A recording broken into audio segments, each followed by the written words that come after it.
How you guys doing? This is Anthony Ganji, host of Tier Talk, only show on the air dedicated to law enforcement. Guys, don't forget, follow us multiple venues: iHeartRadio, TuneIn, YouTube, Spreaker.com, Player FM, Stitcher Radio. The list goes on and on and on. Don't forget, guys, follow my page on Facebook, like the page, help the venue grow, and download the app. It's a free app on iOS and Android devices. I just want to give some advice again, and I'm hoping that we could share our advice to make sure that we're always make sure we're vigilant during times like this. We want to learn from events like what happened in Delaware. You want to make sure that no one dies in vain, and we want to make sure that we take what we can and learn from it. That's the key, right? Our key is to protect one another. So I'm just going to give some simple advice here, and I'm hoping that people could take the advice I give and then also build on that. So we're talking about advice on a national experience level. You know, it's a way that we could protect each other's. Even if I'm not walking next to you, it doesn't mean that I can't give you advice that you can take with you. So that's my goal here. What's up, Eric? So just want to mention a couple of thoughts. Got to get it out of my head, guys. I'm OCD like that. One thing is the dangers of inmate unity. Now, in order for us to learn what happened and understand what happened, we have to look at everything from all perspectives, okay? And that sucks. You know, I do that with inmate manipulation too. Even though we know the individual did something completely wrong, in order for us to learn so it doesn't happen to us, I tend to look at the individual as a victim. And it's not to negate or minimize what they've done. It's just so, one, I can give responsibility to the individual who manipulated her or him, and also learn. You got to learn. That's the key. So in this case here, why do inmates unite, right? Or how do they unite? So right now, the way the world is, we have problems with gangs, and that's automatic unity inside our prison, correct? And that's hard, you know, because we have it's hard to manage gangs. I mean, do we house them all together and have one officer deal with them? Because I'm sure some states do that. Or do we separate them, but then obviously we have a problem with inmates fighting each other? So, you know, we have that unity that's already there in some cases, which, as I said, could be gangs. And you got these brave men and women that work in dorms, in which it's open areas, and there's really nothing to prevent these inmates from uniting or, you know, getting whatever plan they want to get across. And that's tough for an officer that works the dorm, guys. It's tough. It's tough because it's an open area, easily risking their lives every time they go in there to try to stop something. So it's hard. And people say, well, they should patrol it more. It's not that easy. And anybody with experience will tell you it's not that easy. And that's not the only thing. Trust me, they find ways to do things. They circumvent routines or the rules and policies because they know them best. And we know that. So, but that's stuff that we're tossed with. And that's kind of stuff that we could try to manage. You know, we could try to manage it, but it's very hard. And it is. It's very hard to manage gangs inside a correctional facility. Because, again, you got to worry about how the ratio between, you know, we're worried about the one ratio of officer to inmate. But usually, as I said, we have problems with inmates. It's usually a selected few. But then when dealing with gangs, it's a group. And it just makes it harder for us to maintain that level of control, especially when the officer and the response team are seriously outnumbered. Okay, again, that's a topic for another day. But I want to talk about unity that could just occur outside of the gang realm.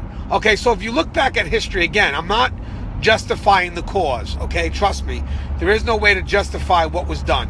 You understand me? A life was lost. Okay, so there's no way anybody could ever justify a life being lost. The protesters out there protesting for whatever it is on the side of the inmate, a life was lost, people. A life was lost. That's it. There's no protesting for that.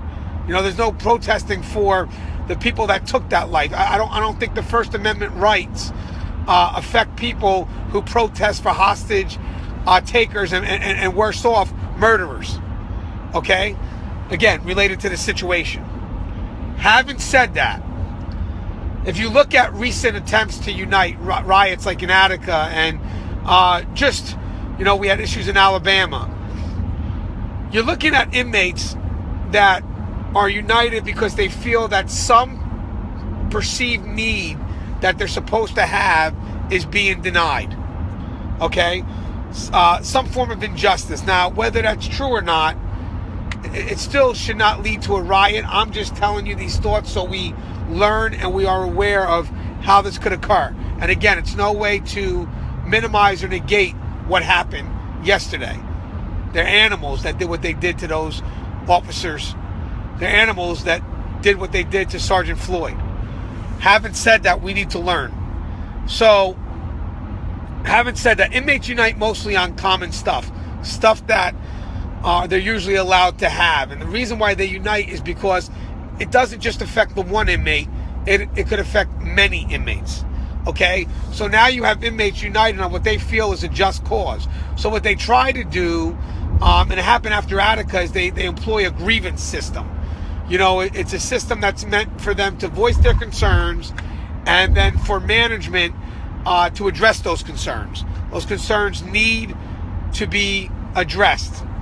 If the inmates feel that those concerns are not being addressed and they've exhausted that grievance outlet, then they may want to take matters into their own hands. Again, not to minimize or negate what they've done, just telling you their logic behind things.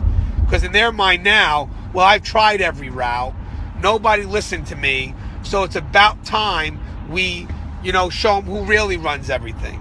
So what they try to do is they have a united front, and when we're at a moment of weakness, they attack. And again, moment of weakness are like walking in a mess hall.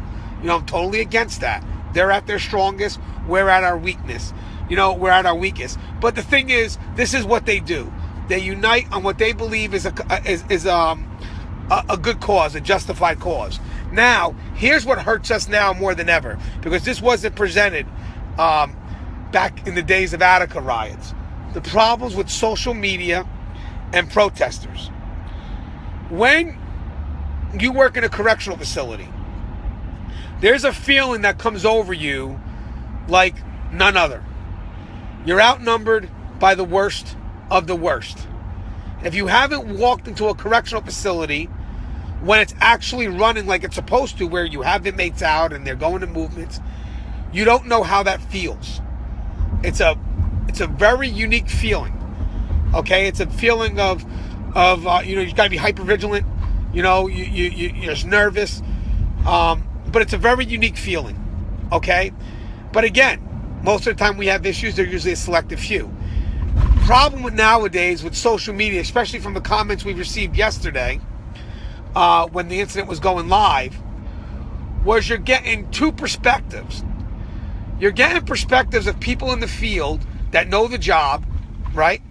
Know the dangers of the job and feel what's going on. Because they know it could happen to me. I feel what's happening because it could happen to me. And there's a conflict too, because we're hoping for the best, but deep down inside, because we know the environment we're in, we're expecting the worst. And that's a bit of a conflict, and it's hard for us to deal with that conflict. But again, you have correctional professionals who can see themselves in that situation that happened yesterday and feel for the officers and the staff that are present during the hostage situation. And they're angry, they're scared, because they don't know how that's going to enter into their facility. They don't know if the troubles in Delaware, because of social media, would this be considered a success?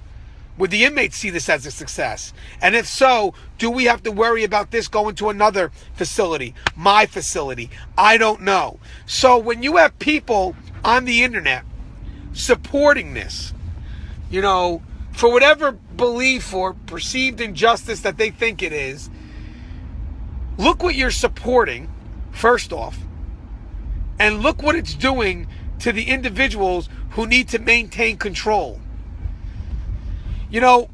Most of the time when inmates do stuff, they do it out of attention. And I don't know if anybody realizes that, but it's the truth. They do it out of attention.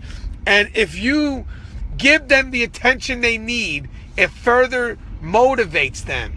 It fills them with whatever animosity, but they feel now that it's justified. It's no longer inmates acting unruly. It's justified inmates acting for a cause. So now the problem here is that now these officers, they have no chance. The negotiator has no chance anymore, guys. They don't have any chance because you're going against someone or a group of people that believe that they're right, that they're doing something that's going to actually mean something later on, like a political movement. So now the officers become pawns. So the thing is this, is that why we're trying to do the right thing and getting people out safely, the opposition to that is promoting this behavior. And then if you promote the behavior, the outcome is going to be the loss of life, especially if you don't know what the inmates are able to see while they're behind the wall. You don't know. You don't know because this shit was on TV, guys. National attention. Your remarks were heard through social media. The negative remarks that voted for the inmates while we had an officer dying. It makes you want to question where we're at in society. It's not us versus them. Corrections has never been built on an us versus them mentality. It's not. It's built in the belief that we got to protect society, yes, but we also have to rehabilitate so these people can make better choices. Is this the type of people that we want to come out? This is what I'm asking. If we promote this type of behavior, this is the type of behavior that will find its way back to the community. So is this what we want to promote? Is this the behavior that we want to have? Because I would disagree with that.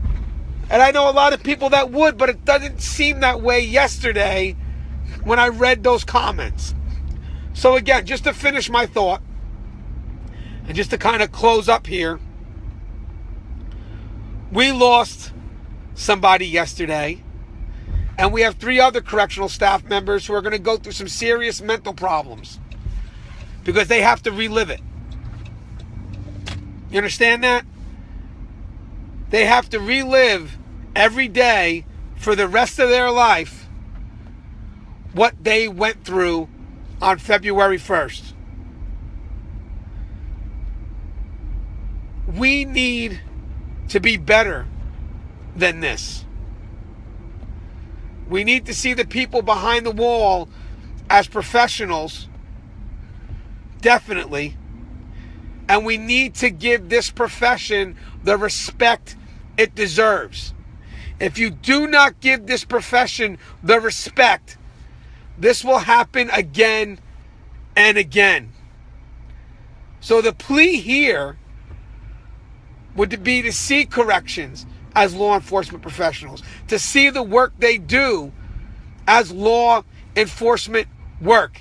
If the public doesn't respect the people that work behind the wall, the brave men and women that risk their lives every day to make sure that the public is safe and that these inmates get the programs that they need, if we don't respect that, which I can't understand why we wouldn't respect that. If we don't respect that, how do we expect the inmates to respect that?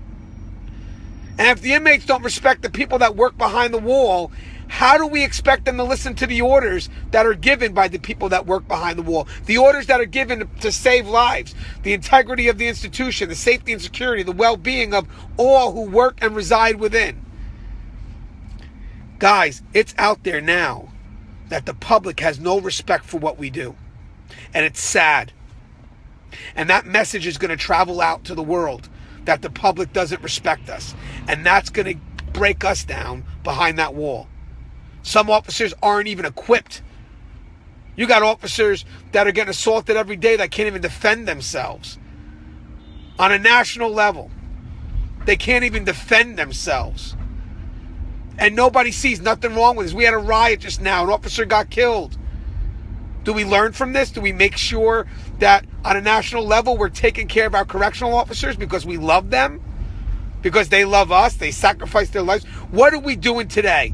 Today is February 2nd. The riot is over. We lost Sergeant Floyd. So let's end on this. What are we doing today to make sure it doesn't happen again and we bring back respect to those correctional officers who work behind that wall? Because I'm going to tell you something. They risk their lives protecting us. The least we could do is protect them. And we could do it easier, right? By signing laws and giving them the right equipment. Our road's a little bit easier for them. They're not asking us to walk with them on the tier. They're not asking us that. They're asking us just to sign a couple of laws. They'll take care of the hard work. They'll take care of all the hard work. All you got to do is give laws that protect them so people could think twice before this happens again. And for those who support this behavior, that's fine. Because you're going to change once those people go back in the community and they haven't changed. And then who are you going to call? You're going to call us. And then we're going to go back and say, that's funny. You're the one that called us, but on that day of the riot, this is what you wrote. So why is it different? How come people can't be animals on the outside, but it's okay for them to be animals on the inside? That's a question we should be asking ourselves. I love you guys. Stay safe.